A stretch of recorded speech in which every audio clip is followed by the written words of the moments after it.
Hello, and welcome to the Let's Talk Transformation podcasts. Today's episode is about the new era of leadership and what that means for current leadership paradigms as AI becomes more and more present in both our professional and personal lives. I'm delighted to welcome Rasmus Hougaard, founder of Potential Projects and co-author of More Human: How AI Can Transform the Power of the Way You Lead. Rasmus, welcome to the show. Thank you very much, Susie. A pleasure to be here. It's a pleasure to have you on the show and on this important topic, Mm, which equates with your work, Rasmus, which is about making work more human mm, and, raising consciousness and really understanding how technology can enable that quest. So for me, that quest is becoming more and more pressing given mm, the speed of AI. Um, and so in this conversation, we'll be exploring how leaders react to that, can deal with that, and can anchor themselves in an environment that allows them to take advantage of that, and why it's not just feel good stuff, which I mm. often get that feedback on softer skills, although they're not soft, they're the hardest to learn. But anyway, but I think this is about strategic necessity in the AI age. So if I look at today's leaders through my experience, through reading books like yours, and also through research that I read from the World Economic Forum and others, less than 20% of managers are ready for Mm. AI, Yeah. whatever ready means, we can come to that. Mm. But we're all capable of learning it. Yeah. So I really wanted to pick up on the fact that so many of us are not comfortable Mm. with AI and what it means. And even if we put this mask on of, oh yes, we've got an AI strategy, oh yes, I use AI, there are lots of leaders who feel uncomfortable Mm. with the use of AI. Can Mm. can we start there? And I know you did a lot of research for your book and interviewed leaders in everyday work environments. What anxieties, but also opportunities did you hear from those leaders Mm. when it came to AI and leadership? Mm. Mm. So, of course, a lot of people have the basic fear that AI is going to take their job, and it is. Yeah. Let's just be real. It is. Mm. Accenture just announced yesterday that they'll fire 25,000 I people saw that. for the Yeah. very simple reason that AI will take over those jobs. And that's fair. We all have businesses to run. Yeah. Asking the societal questions of what they'll do, let's not go there. But Yes. but that's a fear that people have and should have. Having said that, there will still be need for leaders, for human leaders, not agents, and those leaders that embrace AI more is going Mm. to be taking the jobs from those that embrace it less. It's just that simple because the power of AI and what it can do to our processing power, our access to information is just unparalleled. So anything we experienced before. Totally. So not leaning into this new paradigm Mm. is a real career suicide. It's just that simple. But Yeah. that is the major fear. Then of course people have some fears around data breaches and ethical Mm. use and climate and so on, which is also all very fair. Yeah. And I think it's just so you've just described the overwhelm that I think most of us are in and everybody's mind is in. Yeah, And when you talk about an AI augmented leader, and you say it starts with understanding and focusing on your mind, yeah, which may seem paradoxical, but I wholly believe in the idea of the leaders of tomorrow will need to partner with AI. Now, that's so simple for me to say, but even yeah, as I'm saying it, I'm thinking, oh my goodness, what does that mean? How do I yeah, do it? yeah. And you outline these three core competencies of Mm, awareness, wisdom, and mm, compassion. mhm, And I love the word of mastering the art of toggling mhm, between the two sort of human capacities and AI algorithms. mhm. So, can we walk through that sort of those core competencies of if we start with awareness, which is the Yeah, conceptual capacity of the mind, yeah, we see in your research that employees of highly aware leaders had 78% more trust in the company, but that's just mm, one of a whole long list of positive effects that can have yeah, on the people that we lead or work with. yeah, So how can AI help us to enhance our awareness of ourselves and others? Because one thing that I loved about your book, Rasmus, was that it gives not only real case studies, but actionable mm, tips mm, of mm. that can sort of help you with that overwhelm of, oh, I could Yeah, try that. Oh, it yeah, could mean this. So could yeah. you tell us a little bit more about that? Yeah, absolutely. And I would also love to talk, maybe we can do that later, but why awareness, wisdom, and compassion? Because that's quite important. A lot of research behind why those three, but we can park that for now. Um, so yes, AI can definitely help make humans more aware, which is interesting, but I'll give a very practical example Mm, that we are helping many of our clients to do is to use your own AI, whether it's ChatGPT or Copilot or whatever, your own little universe within there, to make that your own coach, your own sparring partner, your own mirror, your own avatar, by basically spending a lot of time telling AI about yourself, your blind spots, your biases, your career, your values, your whatever.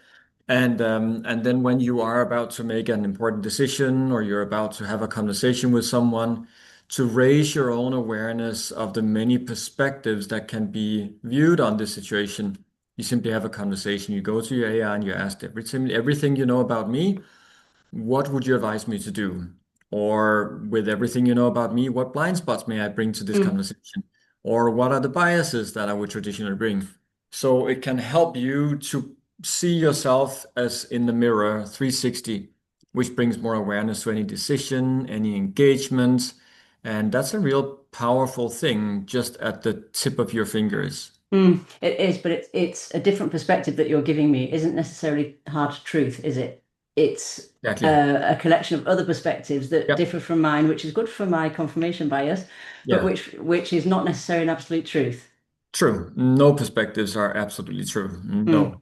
Interesting. So I like the fact that it keeps our mind aware to that. The fact Yes. that we Yes. constantly have to question ourselves, which brings us Yeah. back to your former question of why awareness, wisdom, and compassion. Why Mhm. those three competencies more particularly, Simply, Rasmus? simply because if we look at how AI operates now, let alone how it'll operate tomorrow and next year, which is going to I be dread to think. so much better. Any AI you use today is the worst AI you'll ever use.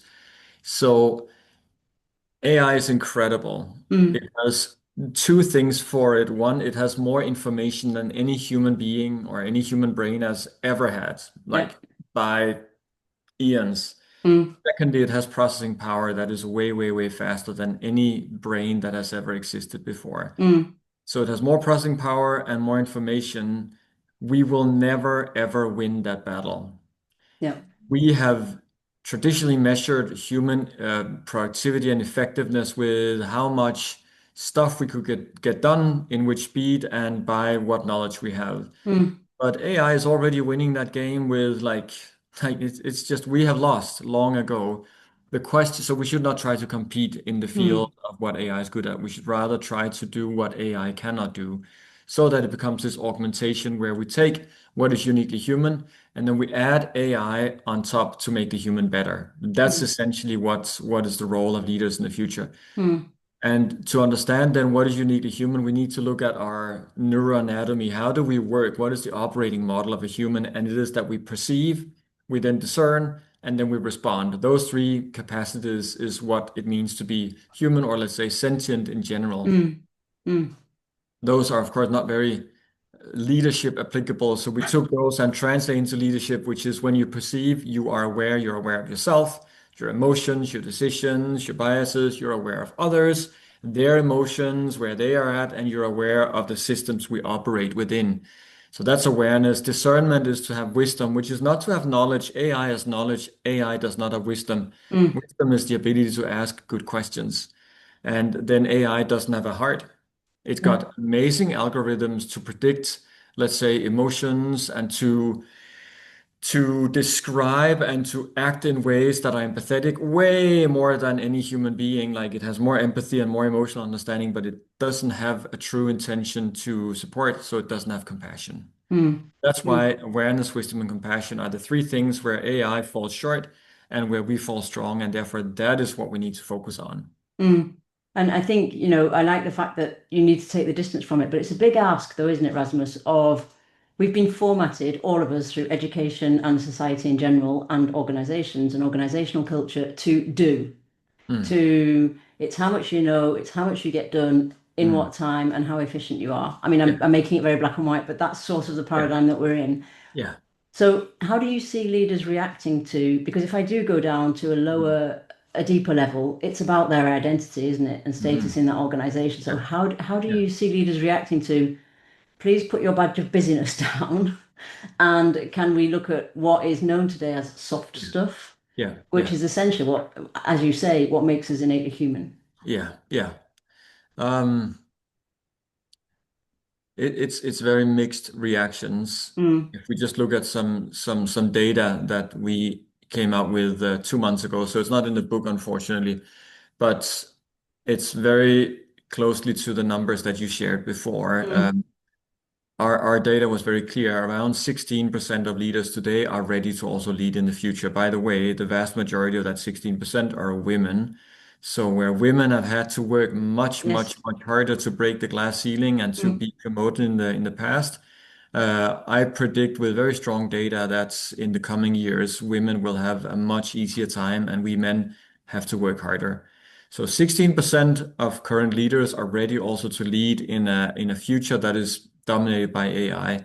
Around 60% have the potential, but they need pretty significant human or vertical development, mm, what you call the soft skill. yes. Yeah. And then there's about 24%, and I would love to say that have the potential, but they just don't. They just simply don't have the potential to be leaders in the future, so they need to be replaced. Mm. And are you seeing a generational trend to that? Because, in the workplace today, we have five generations, and we Mm. see, even if we don't want to understand or we don't try to understand, we see that Mm. the generations that are coming in are very different in terms Mm. of this level of purpose and consciousness and what they Yeah, expect, both from a yeah, leader and from an yeah. organization. Yeah, yeah.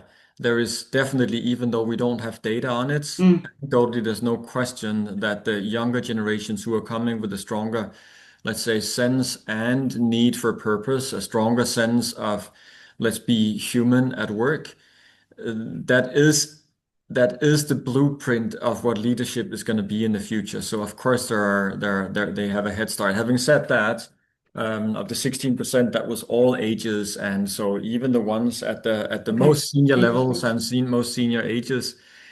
I mean, just like you have met many leaders that are exemplary human beings Yes, and good leaders, totally. so they exist everywhere, of course. Mm. But you asked about the reaction to this, and it's very mixed because one, it's counterintuitive Yep. because we think we have to move faster, and it's also countercultural because the systems are all, built up to incentivize speed and knowledge, and those I don't want to say have to change. I'll just say they will change because dynamics change as AI agents start to do more of the things, and we don't need the speed from humans, but rather we need the perspective, the wisdom, the context setting of Yeah. everything so we can set AI and humans off in the right direction. Mm. And of course, you split awareness into the context part as well, that they don't have the discernment and the understanding of what they cannot see, what the large language models can't see. Yeah, Um, exactly.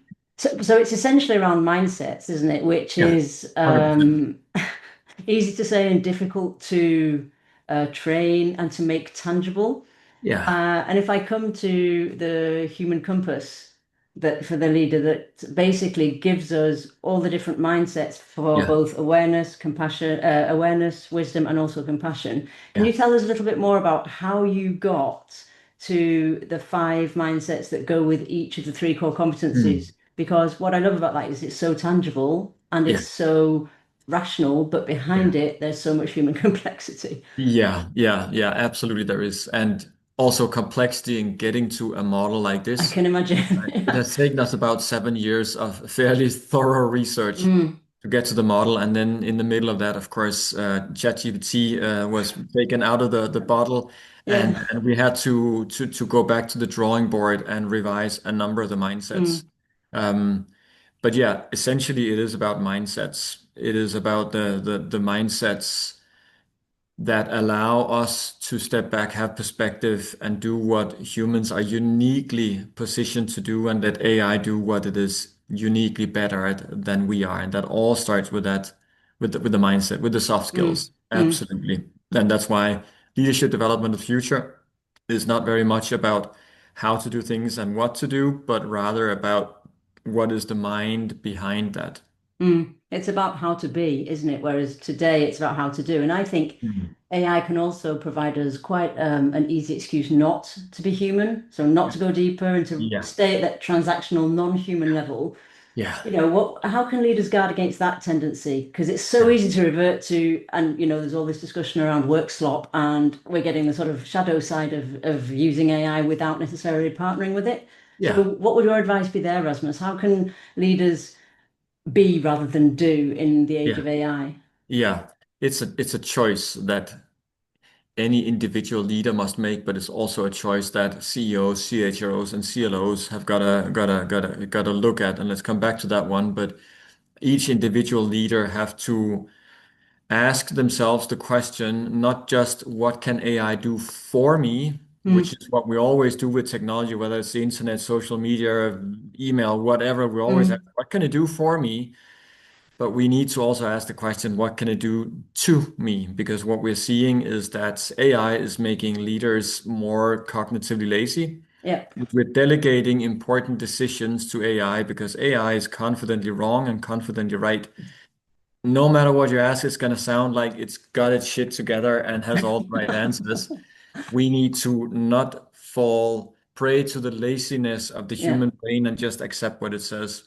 That's one thing. Another thing is this human disconnection, which it can and will be creating, as we're seeing already now. Mm, Agents, as you start to adopt an agent in your inbox, yeah. it will read and write emails for you, which you then won't. It will go to meetings for you, which you won't attend. Mm. So human disconnection is the second one. And then there's the whole echo chamber that you Oh, yes. alluded to before, Yeah. as and everybody that have used AI will know that it has an incredible pleaser bias because that makes you use it, and that's essentially the future business model of all AI engines. So Yeah. you need to really learn how to challenge AI and learn how to have AI challenge you. So there's a lot of, let's say, mental hygiene and mindsets in how you engage with AI that's going to enable you to be more aware, wise, and compassionate. Mm, So just really smart about doing things. mm, And that all comes down to certain mindsets as well. mm. And if I Yeah. come back to awareness and this idea of equanimity, which is one of the mindsets Yeah. in awareness of, the ability to balance thoughts and Yeah. emotions and keep that requisite distance for your brain to go into Mm. system two and for you to actually think deliberately about what you're doing. Yeah. You give a great example of the CLO of Citibank and Mhm. his AI proxy that he created for Yes. himself. We've already touched on creating an AI proxy, but can you just walk us through how it can enhance decision making and Mm. therefore human interactions Yeah. um, as you step out of the Yeah. box that AI is created for you, if you like? Yeah, yeah, absolutely. So Cameron Hedrick's great guy who got us onto that idea of creating that proxy, and it is something that we then spent 2 years perfecting. It felt And quite scary, Erasmus, when I read that. I was like, oh, it is giving a all bit that scary. information and then having to question Yeah, it all. yeah. So let me just put a disclaimer first. It's not something I'm advising unless people feel comfortable Yeah. and feel okay taking the risk of putting information in the hands of another tech firm, Mm. knowing that pretty much any tech firm so far has had data breaches and so on. So Yes. it's something I recommend, but it's an option we have. Yep. And being a researcher and consulting in the space, I thought that I needed to go quite deep down that path. Yep. So I Yep. spent about a year at each morning walk, which is around 45 minutes, simply having conversations with my little a universe within ChatGPT, so OpenAI. We have an enterprise version in our company, Okay. which means information is not leaked out, but stay within. So I basically spend 45 minutes every day to have conversations with my AI, telling about my life story, telling about my values, telling about my career, and then also with the consent of my colleagues, telling about them and our history together. Okay. And I uploaded psychometrics, so it has my Enneagram and many other things. Okay. Also the psychometrics of those of my colleagues that were okay with that. And now let's take one of my wonderful partners, Catherine, as an example. When we're going to have a client meeting together, we will go in there and we will say, okay, so Catherine and I, we're going to go to this client meeting. This is the challenge the client is trying to solve, and we're trying to solve that. Given what you know about us, give us 5 pointers on how each one of us should show up and how we should structure the meeting.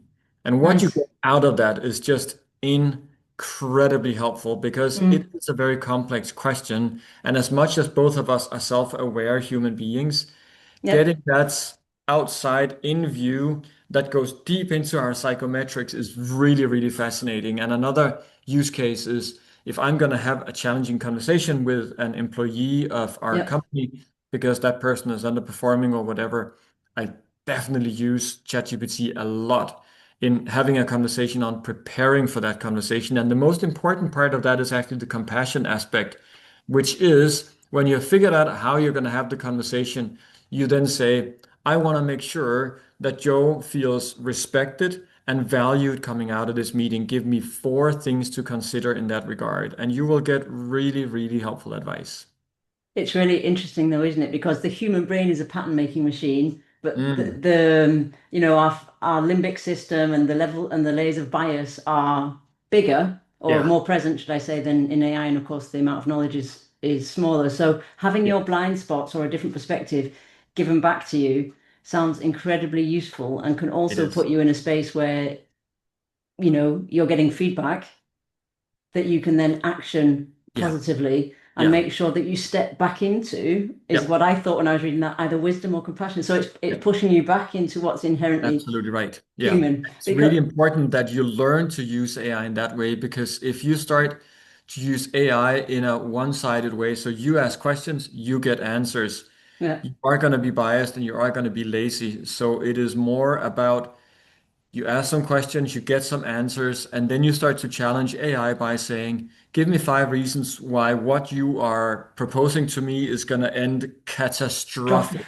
Okay. Or if you're planning to do something, I'm planning on doing X, Y, Z. Give me five reasons why this is a really bad idea with everything you know about me and my context and so on. So it's really important to make AI a tool of challenging both ways. Yeah. A little bit like reverse ideation in innovation and things like that. Exactly, So, exactly. Yeah, so yeah, using it in quite a human way, but to give yeah, you information that you can then compute into the human competencies that you have, which brings me yeah, back to compassion. I mean, today's workplace, we are more disconnected than ever, even though yeah, we're more connected digitally than yeah, ever. And, yeah. and the environment is, everyone talks about human-centered, and we're trying, but, I feel that it's more disconnected from the human element than ever. Not in all organizations, but I'm making a huge generalization. But I think this quest is everybody's. It's everybody's, everyone has personal agency to act on that, whether I'm a leader or a team member. Yeah. And in your book, you talk about, I love this bit, radically reimagining communication and Mm, collaboration. Now, mm, we can't do it justice in the time we have left on this podcast, but what questions should we be asking ourselves as leaders, Rasmus, to really radically reimagine that collaboration mm, and mm. communication? Yeah. Rather than giving you an answer, anyone should go have a conversation with his or her AI and then ask that question. Mm, So, the one thing that I learned about AI in doing all of this research is rather than trying to figure things out yourself, ask AI, then you get some input that'll inspire you, and then you perfect that, and then you go do. But it's so unique for each work context, how you collaborate, and therefore how you can rethink that. But it is a fact that AI, because it has the power it does, and mm, because it's an agent, it's not a tool like email and internet and all the hammers, all this stuff are tools that we get to work for us when we prompt it to do so. mm, But AI is an agent. It starts to do things without asking us first. mm, So it has the power to completely rethink, reinvent what it means to be collaborative, what it means to work in general, what efficiency, what mm, effectiveness is. That's the power mm. that's the promise that is coming with. And Yeah. then the big question for us is, are we then going to just make us more busy? Like email did, came with the Oh, promise you yeah. can save so much time. Mm, But we're all more busy because of email. AI is going to be the same unless we choose to say that is not going to happen. And that's yeah. our choice. But I'm going to come back to your mindset there, but in general, because we didn't change the mindsets in organizations, did we? We just added email, which has now become a badge of busyness. If you can answer all your Yeah, mails like 10 minutes after, well, I'm, exaggerating for emphasis, but it's just become another tool to perpetuate that cycle of human yeah, doing as opposed yeah, to human being. yeah. Um, and I like the idea of individually going to ask for collaboration and communication, which will give Mm, my individual answer, because the mm. question I get the most is how do you scale Yeah, human-centered change? And I think you could yeah, also ask that question to AI. What would that mean for my team, for a collective? yeah, And it could give you things to try and test. And like you say in the book, there is data now that isn't in the book, unfortunately, but that's the speed at which it moves. And I think we can take that speed and do something with it more intentionally in teams. yeah. What's your thoughts on that, Rasmus? Absolutely, absolutely. I think. AI is going to speed things up. It's just a matter, do we do it in humanly healthy ways or humanly unhealthy ways? And Yeah. that's the choice that we have. And we're seeing that a lot of companies are introducing AI for the sole purpose of effectiveness, efficiency, and productivity. And while that is all fair and understandable, we could also choose to make some of the time we save go back to humans to do higher value work, as in having valuable conversation with team members, having time to sit down and reflect, having the time for more strategic planning of Mm, long term. So I think that's the both the risk and the potential that lies within AI, and each one of us have to make choices about this. mm. And it sort of brings me back to one of the mindsets in wisdom, which is selflessness. Yeah, That how do we make sure, and this isn't about figuring it out, but how do we create a discipline that means that the mindset is eco and not ego, this yeah, shift from individual to yeah, collective yeah. for the greater good. And I think that's the biggest quest for all of Mm, us individually, but also for organizations in terms of the leadership paradigms, performance yeah, management systems, and the whole way they do things. yeah. Um, what do you see leaders struggling with the most in this ego to Mm, eco, and what yeah. can AI bring to that equation for you, Rasmus? Because I mean, this maybe I'm Yeah. looking for confirmation bias here because I think this is the biggest shift. Maybe you Yeah. don't, but No, no, I fully agree. Our next okay. research and book is actually specifically about making that shift. So Ah, I will hold I'm that fully thought with you. then. Fully agree, of course. Yeah. Yeah. And that comes from a lot of research on what is most important shift in organization. That is Yes, it's what I from ego see. to eco, whatever Mm, we want to call it. AI is going to do a lot of, is AI is going to do a big dent in egos of leaders yes. because the way that power has been mostly defined in the past is by knowledge. Like how much knowledge do you have makes you raise in ranks, makes you, look good. AI is democratizing knowledge, Mm, decision making, strategic thinking, and thereby it's going to be harder for any human to sit and be on a throne having the right answers because AI is going to have better answers. So mm, AI is going to flatten and democratize organizations to some degree. And those leaders that see that and embrace that and don't fight it are gonna, of course, have better, let's say, positioning in the future. mm, So developing more selflessness. This is not about me. This is about the greater impact we as a company are trying to do. And the close virtuous twin of selflessness, which is gratitude and yes. humility. Yeah. Having humility to sit in a meeting room as the leader of a team or a company and not expect to be the one with all the answers. And Mm. that's an absolute paradigm shift in what it means to be a leader. That's is going to be really wonderful to see that unfold. Yeah, which brings me to your vision of the future. I mean, time is running, but I can't finish the podcast without asking you, what is your vision then for the future of leadership in today's world? And I'm going to say today because we know it moves so quickly. Okay, so, Yeah. in this Yeah. current environment where AI is Mm. gaining ground Yeah. and it's sort of the human thinking like machines versus the Mm. AI augmented leader, humans Yeah. being amplified by humanity. Yeah. Yeah. What is your vision, Erasmus? And what daily choices can leaders listening make to tilt towards the more human future? Mm. Yeah. So what I would like to see happen, and that's a big what I would like, because I don't know if that's going to happen, but the potential is there, but also for the opposite. What I would like to see happen is that AI takes over a lot of the stuff that humans don't like to do and elevates humans to do more interesting, more creative, more human work. And I think the potential is there for that, though it of course does come with the human price that jobs will Mm, fall to the wayside.